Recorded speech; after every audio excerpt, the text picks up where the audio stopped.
Well, hello everyone. Welcome to KCPS Homeroom, our daily television show where we feature teaching, learning, and experiences for our kids and students around the region. Today we have a really special show because we're talking to principals and parents together to find out some of their thoughts about how we're approaching this school year. I'm going to have these lovely people introduce themselves quickly so you know who we're talking to and how they're providing advice to us today. So Jennifer Willard, will you please start? Hello, my name is Jennifer Willard. I am the PTO president at Center Middle School. In the Center School District. Wonderful. Yes. South Keelie, thank you for joining us. Miss Woodley. Hi, my name is Brandy Woodley, and I am the parent of twins at Walden Middle School, and I do have a junior at Park Hill South. Excellent. Thanks for joining us. Dr. Stucker. Hi, I'm Keelie Stucker, principal of Walden Middle School in the Park Hill School District, and this is the brand new middle school in Park Hill. Wonderful. Thanks for joining us today. Joell Ramsdell, Foreign Language Academy. Yes, I'm Dr. Ramsdell. I'm the principal of the Foreign Language Academy here in Kansas City. We are one of the signature schools with our theme being either Spanish or Mandarin immersion. That's Dr. Ramsdell. And then Miss Hernandez-Davis, a parent at FLA. Hi, well, my name is Ana Hernandez-Davis, and I have two kids in the Spanish program. And yes, what grade are your students in, Miss Hernandez-Davis? One is in 5th grade, and the other one is in 2nd grade. Excellent. Thanks for joining us today. And Miss Bowne, Park Hill School District. Hi, my name is Stephani Bowne, and I have two children in the Park Hill School District. I have a child in 4th grade and then another one in 7th grade at Walden Middle School. Excellent. Thank you for being here. And Dr. Jones, introduce yourself, please. I am the extremely proud principal of Center Middle School, and I'm very happy to be a part of this conversation. Great. Thanks for joining us. So as you can see, we have 3 principals and then parents from each of their schools joining us to have a conversation today about how we're going to do school this year in all of our school districts around the Kansas City region. So we're going to start with a pretty simple question, just one that I think that will get you guys warmed up to have a conversation with us. But as you think about your one word this year, as we approach the school year, what would be one word that you're feeling, that you're hoping for, that you're trying to live out as we approach this school year? And Dr. Ramsdell, you can go first since you're a KCPS person. Excellent. The word grace, providing grace for teachers who are in a new situation, for parents and students that are going through this for a first time as a start of a school year. So I think the big word this year is grace. Perfect word. Thank you for sharing. And you guys can just kind of share out when you're ready. Otherwise, I'll moderate for you and call on you. But when you're ready, you can share out. Well, my word is flexibility. It kind of goes along with grace a little bit in that our world keeps changing every single day. And we are very much learning how to do this virtual environment. And so everyone has to be a little bit flexible during this time. Well, I would like to add another word, maybe team.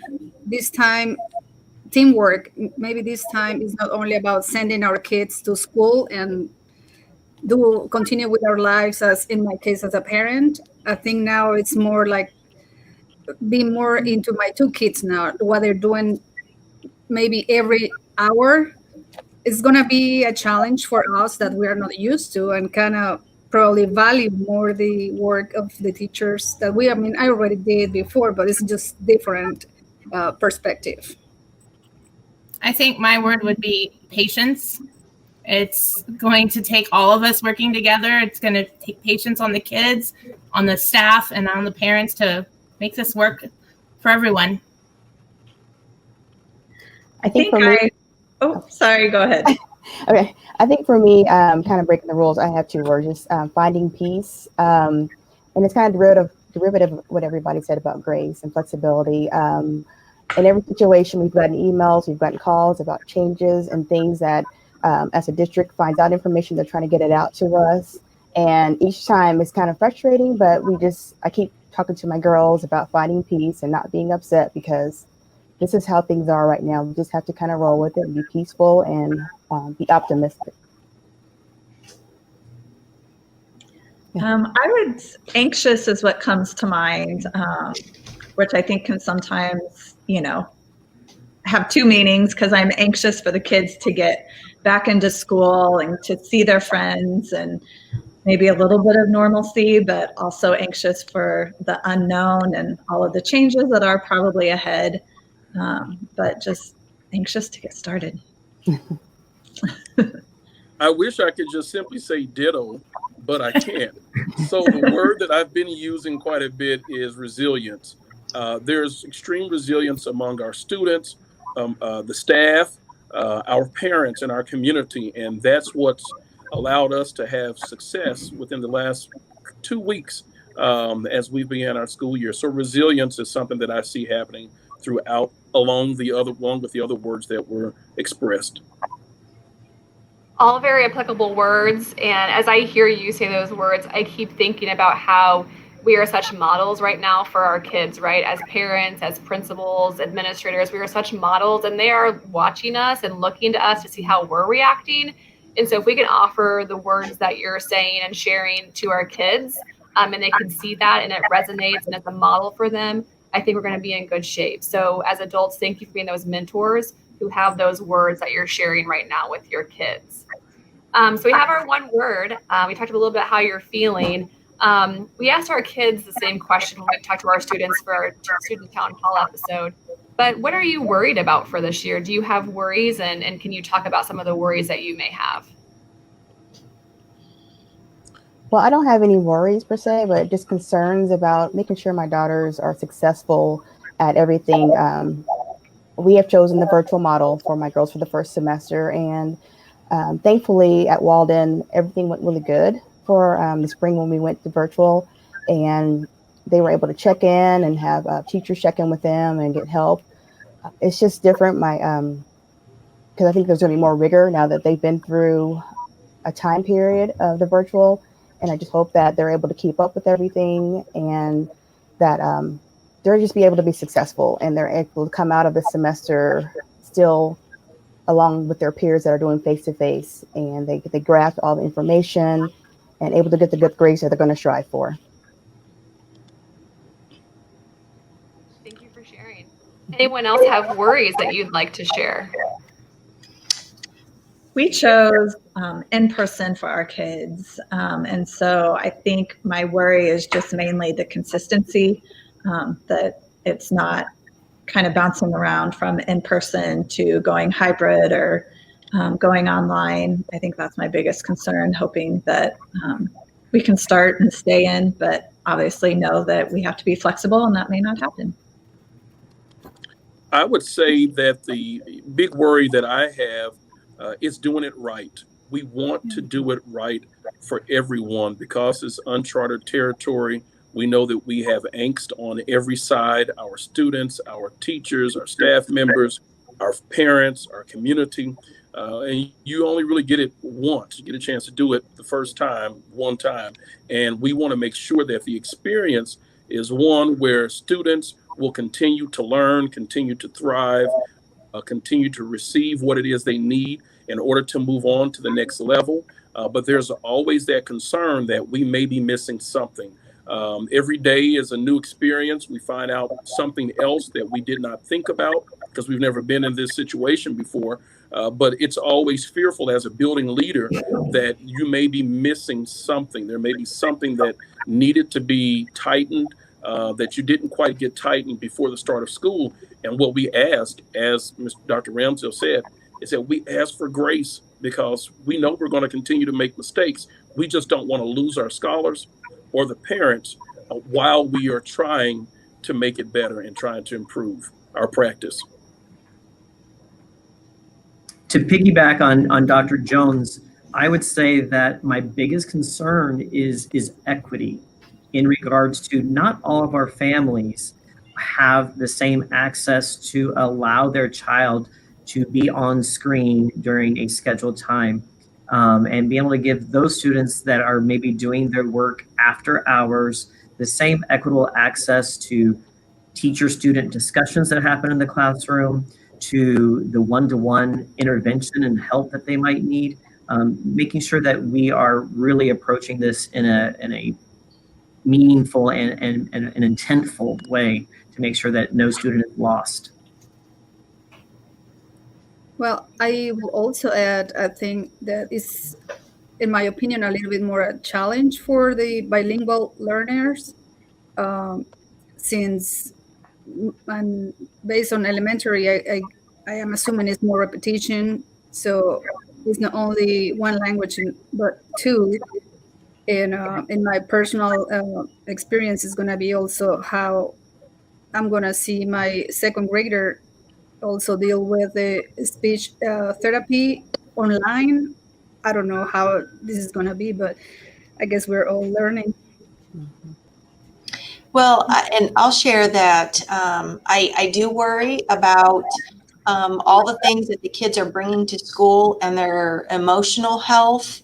My online kids, as well as my kids here at school, all of them are going through so much. And so we are, it's our duty to help these kids get through some of this and help our parents get through some of this. I feel like school is the common place where we can come together and we can work towards helping everyone. And I think it's important that we really take the time to give kids space to be who they are and express how they feel during this crazy pandemic time. Yes, and during this time, and I think we have to keep reminding ourselves that during this time we are going to have some adjustments and some concerns and worries that we work through, but that flexibility and patience to do so will be very important for all of us. As I hear some of these concerns and worries, some of you, Dr. Ramsdell talked about the equitable access, Ms. Hernandez-Davis, language, as we teach two language and our kids learn two languages, if that's the choice that they've chosen for their education. I hear not making mistakes, but if we make mistakes, how can we work through those? I hear a lot about, Dr. Stucker too, your emotional well-being for our kids and for our parents. We all in our districts have wraparound services that support kids and families at really high levels, whether it's food distribution right now, whether it's school psychologists, counselors, social workers who are supporting our families and our kids. What do you think is going to be most important from that wraparound service lens for you as parents or you as principals for our kids? Well, I'll go first. I think it's very important to have connection. And that kind of goes along with what I was saying, but communication and connection. We don't want anyone to get lost, so we can provide an equitable education. I think that we just have to communicate and try to reach out and ask questions of each other. I think it's really important to keep that connection between our families and our kids and our staff. Yes, communication at high levels, the two-way back and forth, the feedback along the way, very important. Thanks, Dr. Stucker, for offering that. To piggyback on Dr. Stucker, I would say that a big concern is the emotional well-being and stability of the parent. They're going through the same trauma and stress while working, taking care of their kids. So making sure that we're providing resources to them as well, because we're working in partnership with them. And if that partnership is broke because they're not able to sustain that, we need to be able to provide some sort of resource and outreach to them to give them the help they need so we all can be successful. As parents, does that resonate with you? For me personally, we've been in school now a little bit, so a lot of my concerns have worked through. We've kind of seen how they've played out. Our school, our PTO has a Facebook page that we have tried to allow and encourage parents to ask us questions. School is really busy right now. They don't have time for the average phone call of, I don't understand. So we have tried to create a forum that parents can go and talk to other parents, reach out to other parents. And it has been a wonderful communication, a wonderful community builder within our district that has worked really well for us. Well, I appreciate that your Facebook page is promoting the positive and the working through items right now, because it can be certainly a platform that we can tread dangerously sometimes. Oh, yeah. All of the opinions that can be on social media. but I'm happy that we've hopefully found a balance for that platform, Jennifer, that you can use in a productive way to support the middle school. So thank you for offering those comments. Dr. Jones, I didn't want to cut you off. Were you going to offer something? Oh, no, you're totally fine. And I can honestly say that because of the work of Ms. Willard, as I call her Madam President, she has really been able to help us put out fires that may just engulf all the work that we're trying to do. So I really am appreciative to have a very supportive PTO president who was there to assist us with that. I am also, really, I want to make sure that, as it was stated, the health of our scholars. This is it can be very traumatic for our students. We know that there are so many things that could happen with our students being away from us. And so it's going to be important that our teachers, who are really that first line of defense, and really our parents are, we want our parents to be mindful of what the students are thinking, how they're feeling emotionally, how they're viewing society, how they're viewing the world. We actually intentionally created an assignment for our students, all of our students, to even talk about how COVID-19 has affected them and even the racial unrest that is going on in our society and how they view it through their lens. We want students to speak their truth. We want to keep them engaged. We want to keep them talking, keep them learning, but we need not only the parents, but we need our teachers who become the front line of defense for the schools to be able to gauge where the students are and then to provide the services, whether it be the wraparound service of our social worker, whether it be the counselors or the administrators or finding some other support. We need so many individuals to help us to contribute to discovering where our scholars are so that we can continue to maintain a very healthy experience for everyone involved. Great notes. So parents on this call, as you hear Dr. Jones talk about connecting with kids emotionally and asking about their feelings, how are you as parents checking in with your kids about how they're feeling about this arrangement as we approach the year? And then maybe some advice to our principals on how they can also do those check-ins emotionally with our kids. Well, one thing Go on. Sorry, Jennifer. One thing I always, in our household, we have, anybody can call, we can talk about things. And so we've had sporadic meetings or caucuses of just sitting down and saying, are we ready for the school year? What do you need? And, each child is different and each has different needs. And so I've asked them, individually what they need. I made checklists, and I think from there, I'm able to either have that piece, and if there are any concerns, and that's when I go to the Facebook websites that we have for Walden, as well as for there's one for the Park Hill School District for online learners, and we're able to check in that way and get information. But I think as just parents, as we're ramping up for our school to start next week, it's just we have a starvation of just communication, making sure that as soon as they make decisions that we know to give us some kind of piece and direction of how to communicate that down to our students, so that they have an awareness and they're not on edge or getting kind of blindsided whenever they do log on that, well, I thought it was going to be this way, but they find out it's another way. Just a constant communication is going to be very helpful for us as parents, as well as us helping our students here at the house.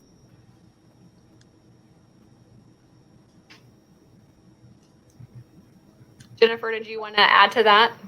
I was just going to say I have 2 middle school daughters, and we are very close already, but it has been a lot of anxiety, just how this will look, how going back. And I will give a huge shout out to our center teachers, because every class so far has talked about what are your concerns, what are your fears, what are your worries. And it has been wonderful to see the kids react to just simply seeing and hearing the teachers' voices again, and how much just that visual has lifted their spirits. And I think a lot of the kids in all the different districts, when they start to get engaged with their classes and their teachers, I think a lot of that will be heartwarming to see that reconnection come back. Ms. Bowne, do you have some comments relating to the emotional, how you connect with your students and how we should be connecting with our students here in the schools? Well, I think to kind of piggyback on what everybody else has said, I think communication is absolutely key. And when we had to make the decision of going in person or doing online for this semester, it was a family meeting that we chose to make those choices because we wanted the kids' input, because it's something they were going to have to commit to for at least the entire semester. And so we didn't want just my husband and I making the decision. We wanted it to be a family decision. So we had everyone's buy-in. And then we've just continued the communication. Park Hill this week has sent out a lot of information from teachers, principals. And so a lot of videos and what school is going to look like. My younger one, she's like, are we going to get recess? Where do we eat? There's just a lot of unknowns. So it's letting them see the videos and trying to answer, the questions as much as we can. But all the communication this week from the district has been very helpful. Good to hear. As communicators, we love hearing that. Thank you for the feedback. Ms. Hernandez-Davis, do you have thoughts about how our kids can connect with us at school and what you're seeing among your kids? I will just agree with everyone else saying about communication. The only addition to this would be that sometimes the kids don't communicate really with words. So I think we're becoming a little bit of therapists at some point, probably the teachers too, when they start, having more contact with them, even if it's just through video. But just kind of besides asking them, that's what we try to do at home, but sometimes it's just the way they react, and you can feel their fears or questions about what the future is going to be like for them, and so just try to keep, observation and questioning the kids about what they feel or what they want, what they think, basically. For our principals on the call, hearing these parent comments and parent thoughts, what are some strategies? What are some things that you're going to be able to do or currently already doing since you're in school, Dr. Jones? What are some things that you're going to be able to offer and do to help support the emotional needs for our kids? Well, we have instituted here at the secondary level advisory, and it's that time to build community with our students. So it shrinks the school. So now the teacher has an opportunity to speak to mentor 12 or 13 students at a time through some of the issues that they may be encountering. It's an opportunity for the students to communicate with them live. They also have the opportunity to communicate with whoever it is through other electronic means. But we want students to know, and we've spent the first several days of school very intentionally letting students know how to navigate through the technology, but also how to navigate and seek the help that students may need. And we're on standby. It is literally, it's literally happening live, every situation. We just want everyone to feel comfortable. And by doing that, communication. Some people say it's too much communication at times. Some people may say it has never been enough.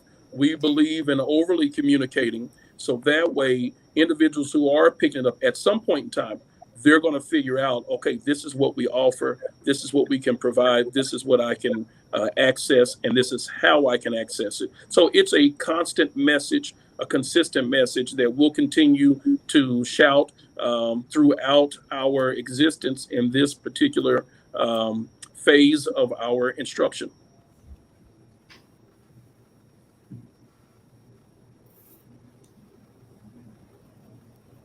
Dr. Stucker, Dr. Ramsdell, any comments about how you're going to be supporting your kids emotionally? Sure. I First of all, this call is I'm learning so much and gaining ideas. I'm jotting them down as we're talking. But I think that I hear that communication is key, and not just communicating, but providing clarity in that communication. I think that's really important, because I agree with Miss Woodley when she shared that if you don't know the plan, then you're very anxious for what's going to happen. So we need to provide as much structure and clarity as we can before these first few days starts, because online kids and in-person kids are nervous about what it's going to look like, what it's going to feel like, what it's going to sound like. So we need to continue to try to provide that clarity and get as much communication out as we can. And the second piece is that we work hard to designate go-to people for each of our students. And Walden is really, really blessed that we get to implement an social-emotional learning curriculum called Character Strong. So that breaks it down even more into smaller groups, and we tackle some of those issues about anxiousness and empathy and just those great character traits, but in a smaller setting, so that they can feel very connected to the teacher, and so they can feel better about school. And this includes our online kids. This is every single one of our Walden Jaguars is going to get the same opportunity. And I think that's very important, is that they feel like they are our kids. I don't want any virtual kid to think, oh, I'm not really a Walden Jaguar. I'm not in the building. That is so far from what I want. I want everyone to say, you know what? That's where I belong. I'm a part of the Walden Middle School. And at Foreign Language Academy, just like Dr. Jones, our middle school, we do advisory. Our elementary students, we do morning meeting. And the big push is to start your day off addressing social emotional concerns, goal setting for the day, understanding with clarity the expectations for that day, and reviewing our week's task cards. We also created this year Google Sites for every grade level. And on the front page of every site, there is a direct link to the counselor, so parents or students can do a referral form and get an immediate response from the counselor. We know that this is going to be something that many students are going to need. So making sure we're being proactive in how we address that and communicating that with our families, starting this week with orientations, was very important. Thanks, Joel, for saying that. I love that tip about the counselor contact immediately and very accessible for our kids and for our families. Thanks for that quick tip. So we've talked a little bit about concerns and worries, about emotional health for our kids, a little bit from both the principal and family side. One of the things I asked the kids as well this morning that I'm going to ask you is what maybe advantages or what positives have you seen come out of this situation in which we're offering some choice for how we learn, offering different platforms for how we learn? What are some advantages that you have seen come from this pandemic situation in our public schools? I would say that people are kind of having to move outside their comfort zone. And we have learned so much in the last 5 or 6 months. It's been amazing. So we're having to explore new avenues and really think about the learning styles of our students, how to best meet their needs in a virtual environment. So it's the learning that has happened has been incredible. Yes. Some of the same feedback we got from our students, same comments from them. Other thoughts about advantages that we have seen from this situation and these different learning styles? I found it very interesting that our kids who are so technologically advanced, so much more so than the adults, have really taken this initiative to be creative and innovative in their learning and their application of their learning. To a point that I see a higher level of engagement with many of our students than we saw in a traditional setting. So, piggybacking on the previous comments, we are learning new ways to teach, but the kids are also showing us new ways that they can learn and ways for us to then approach teaching. So it's been a great period of growth overall. I definitely echo the sentiments of my colleagues that we are definitely seeing something evolve out of this situation that I think is going to stay with us for generations. We no longer will see business as usual or as it was done in the traditional sense. I don't think from this point on, whether or not if there's a vaccine that's found and it's no longer a pandemic, we now see that we have an opportunity to educate our scholars from a distance. It's not the preferred way, but in the event that something happens, we can do that. We at one time did not feel that our scholars who were from kindergarten through 8th grade, that they were capable of taking technology home, using it properly, using it for what it was intended. Well, now we're sending technology home with our students. They've learned to make this become a part of the normal part of their day. And it's a part of their work. It's now a resource that helps them gain an advantage in learning. And it also too, when we talk about equity, I'm circling back around to that, that now we all have access. Not just a few have the technology access at home, but now everyone has it. And we're able to expand learning and beyond just even the school day. So our scholars can take what they have, take what they've been taught, and go beyond what we're giving them. And that right there, I think, has been tremendous. Our teachers have definitely been pushed outside of the comfort zone. So have I. I've been pushed outside of it, and we're now more receptive to learning about different platforms, different softwares, different ways and modalities of teaching and providing some of our research-based, action-based research for our students, where they can go in and do things that are relevant to their world using the technology that they have. So it's had more benefits actually than anything else. Good to hear. As parents, what do you see as advantages that have come from this situation?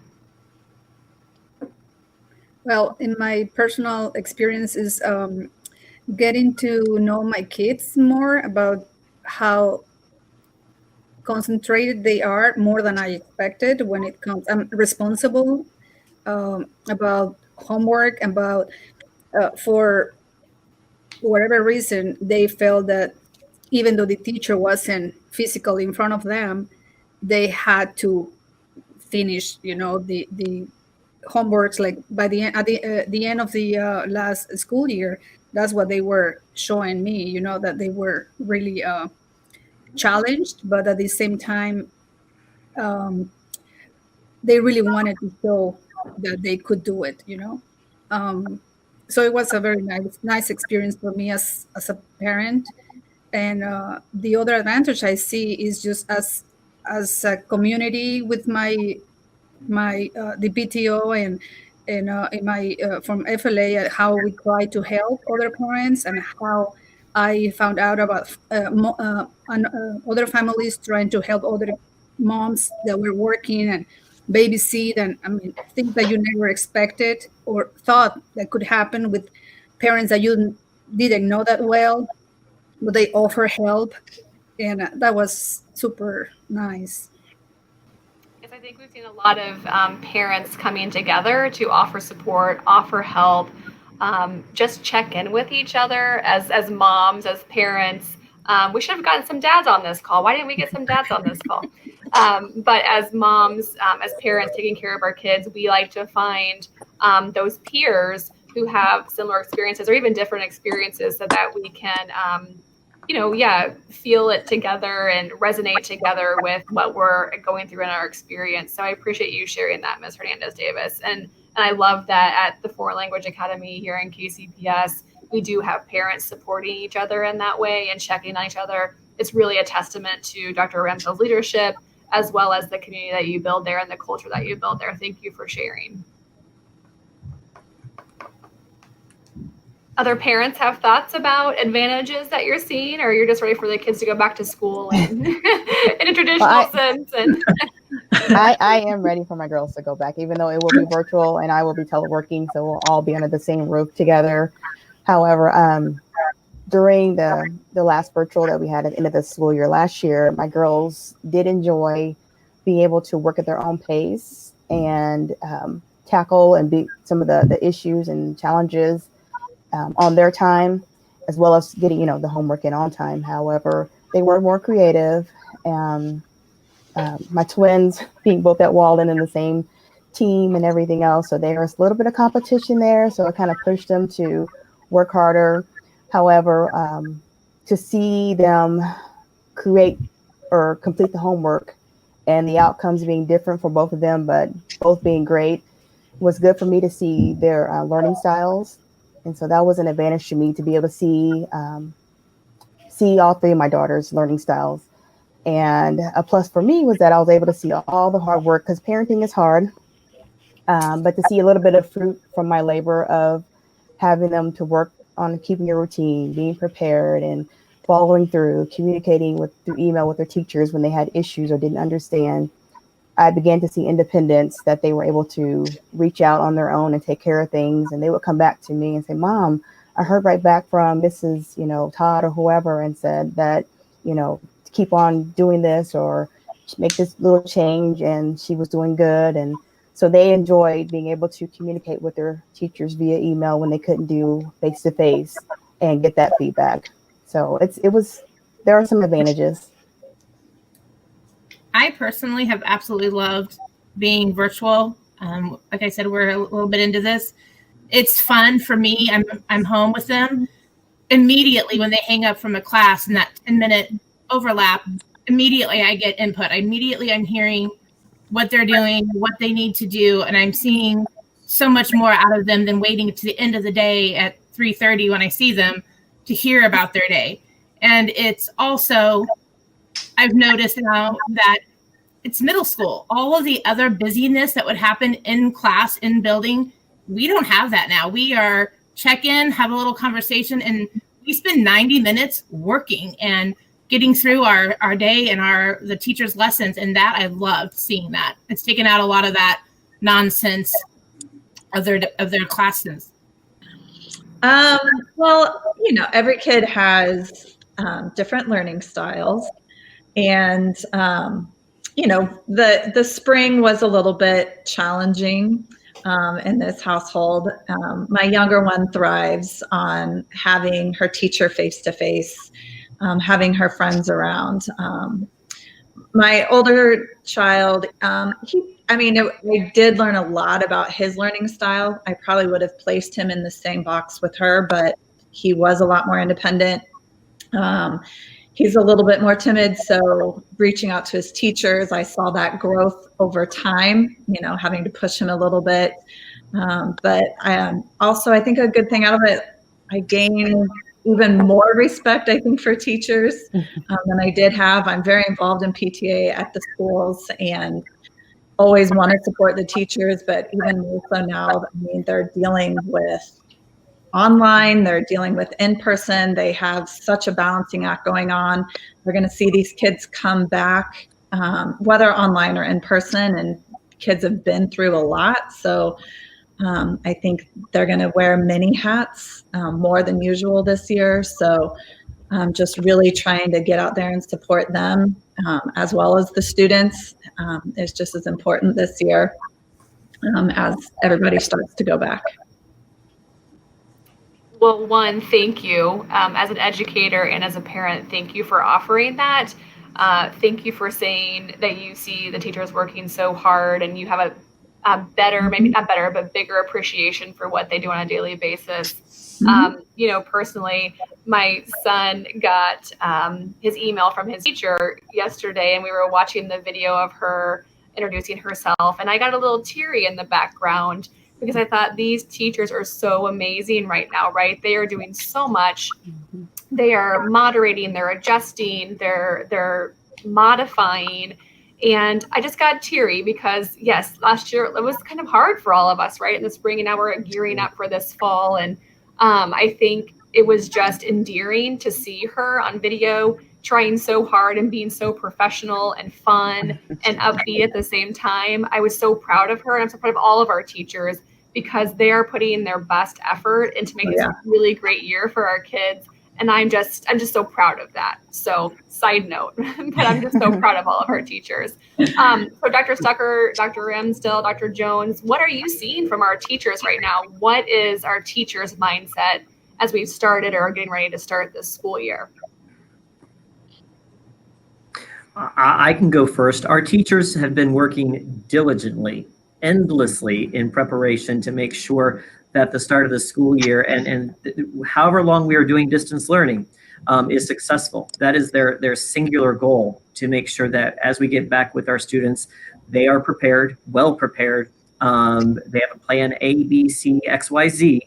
Making sure that every avenue, crooked is thought through in advance, and they're being very proactive as how they're approaching that. They're nervous also, because as we all know through technology, it always doesn't work. So there's trying to make sure they're prepared for those hiccups that might happen as well. So we're advancing new processes that will hopefully benefit our students as they transition, hopefully back into the school once we get that clearance and can do so safely. Well, I would just definitely echo how hard our teachers have been working, just making plans, just like you said, A, B, C, D, all of those plans. They are worried about doing everything correctly.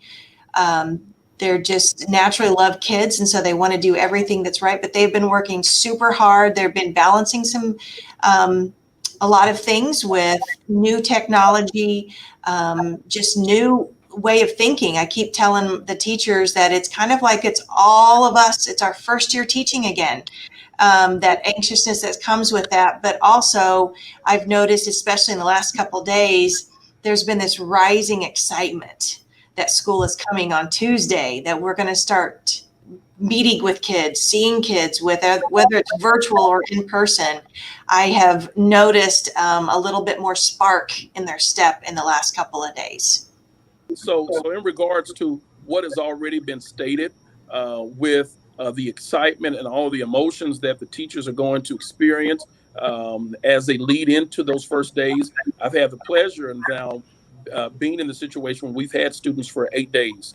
And what we've learned within those 8 days, teachers have had to recreate schedules with the way that we deliver instruction. We're using Microsoft Teams rather than Zoom.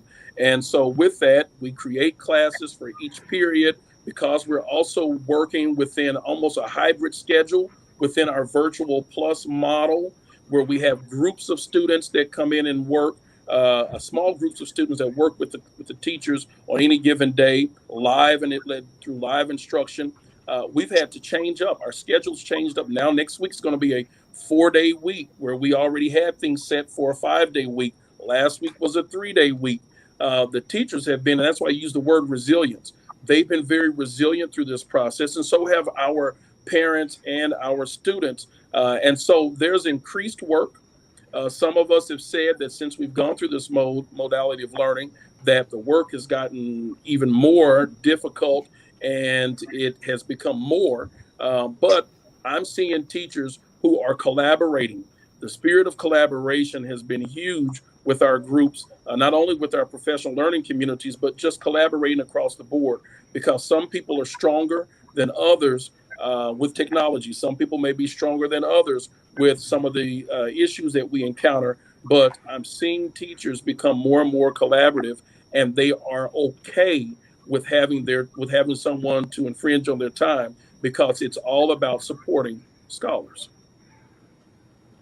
All about supporting. You got it. That collaboration is so high right now, right? People having to pitch in, support, collaborate, and ask questions, right? Sometimes as adults, we like to ask questions because we want to know the answer without having to ask. But making mistakes, asking questions is going to be kind of normal for us now.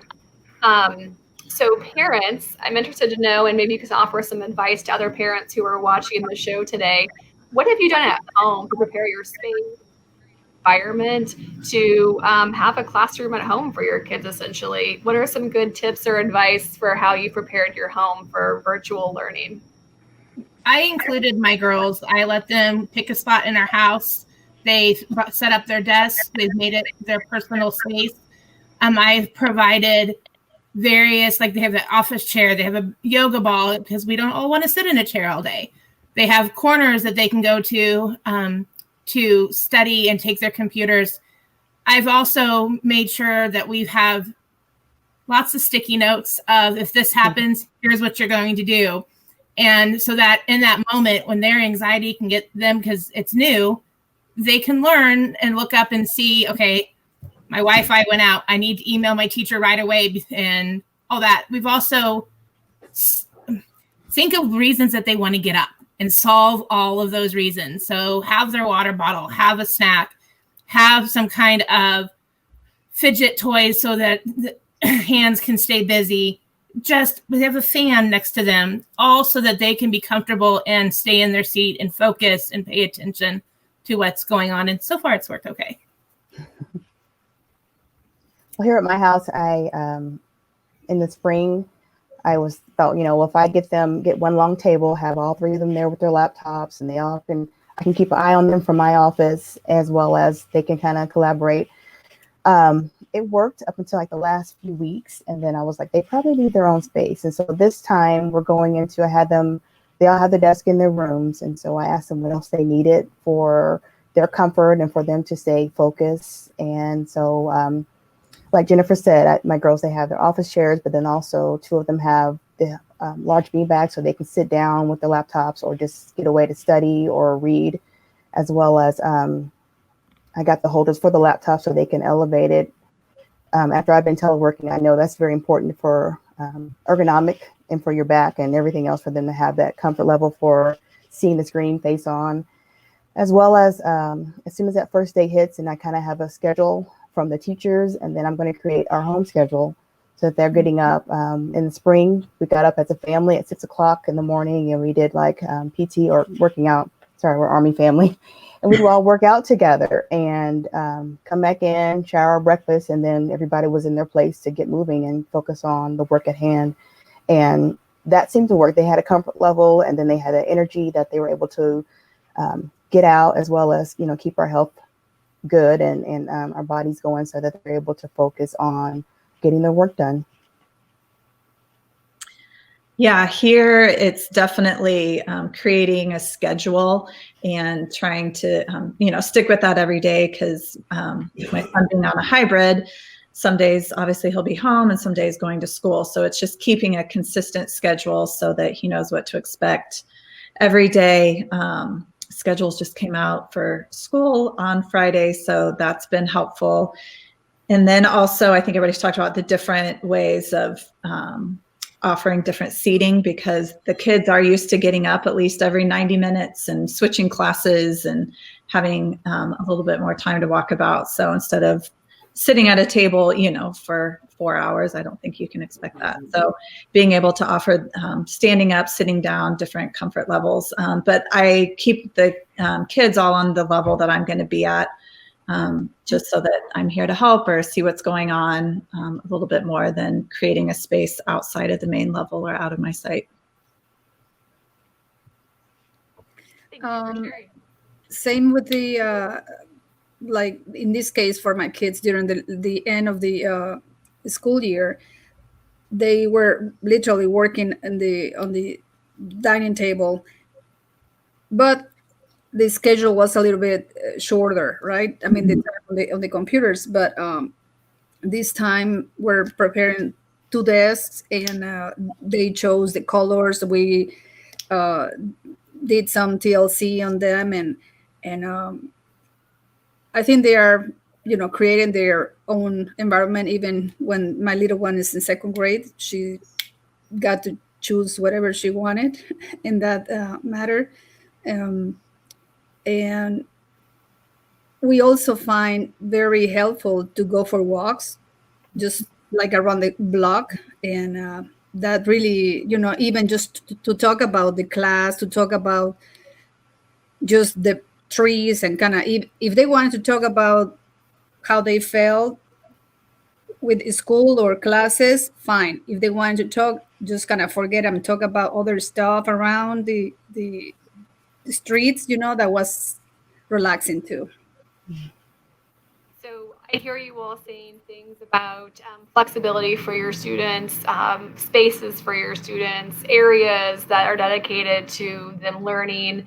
I love the idea of PT for all of our kids at 6 o'clock. Can we come over to your house? Come on over. And send our kids to PT with you with masks and socially distanced, of course. Of course. But yeah, we only do PT at 6 a.m.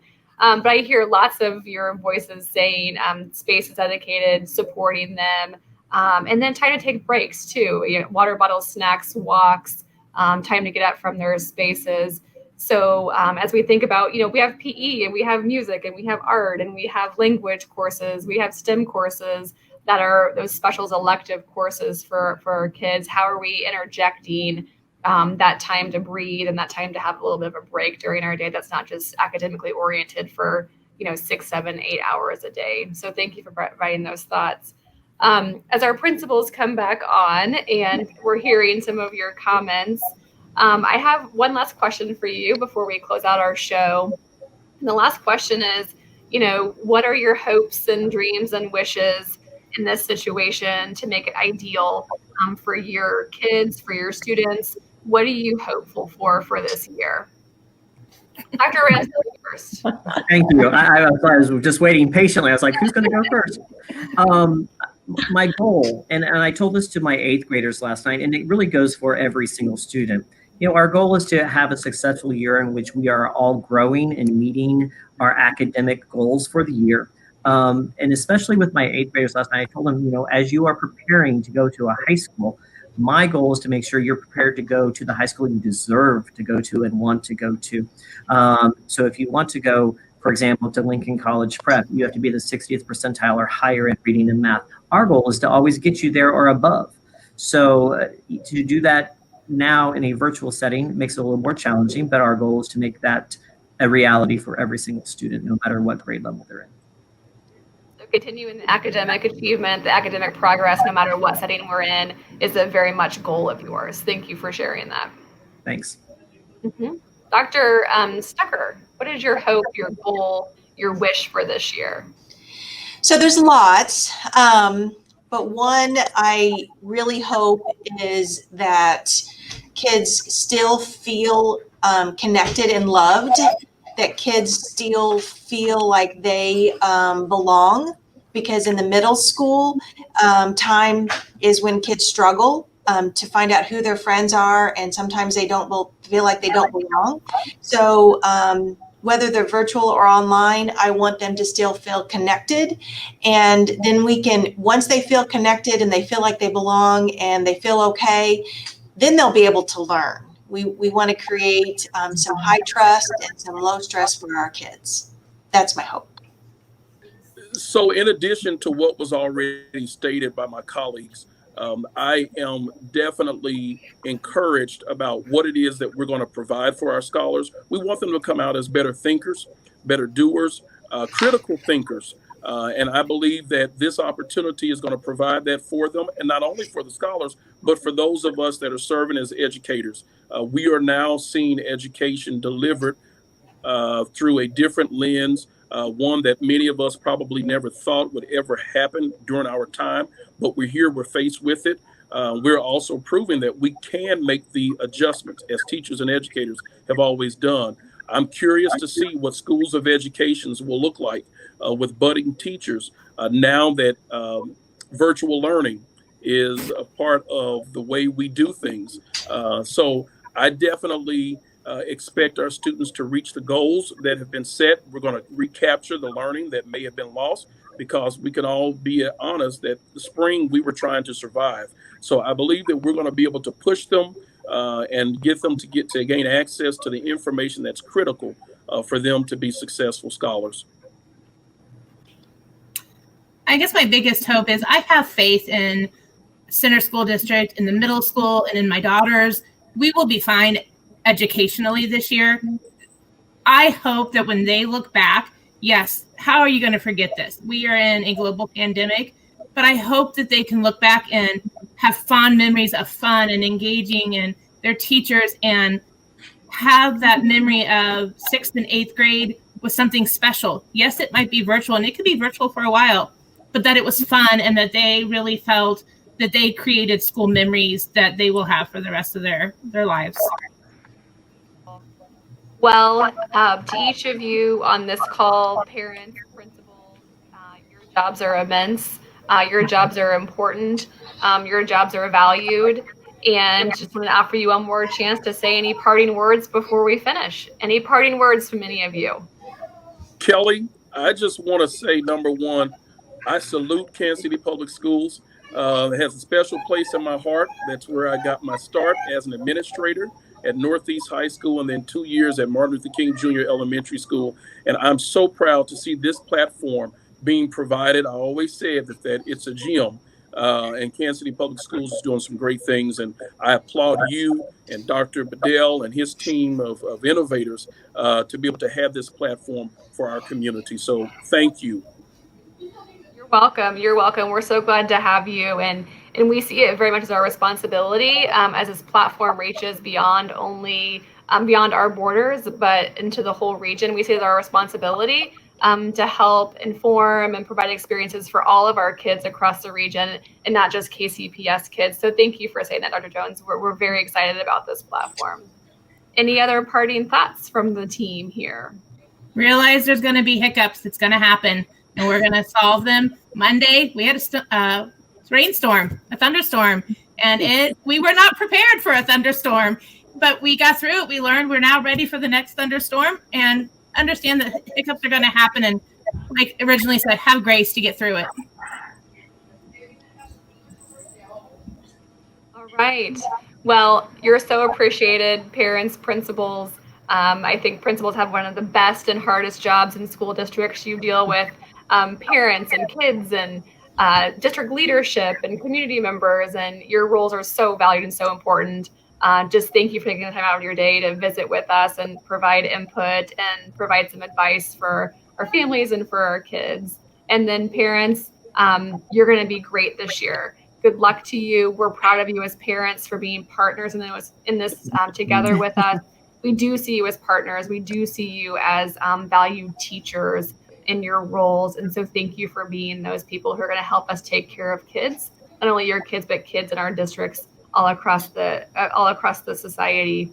And so you're appreciated. We appreciate the thought that you put into this program and put into what you do each day. Thank you for joining us, and we will wish you the best luck and sign off by saying hands in. Everybody hands in. Okay.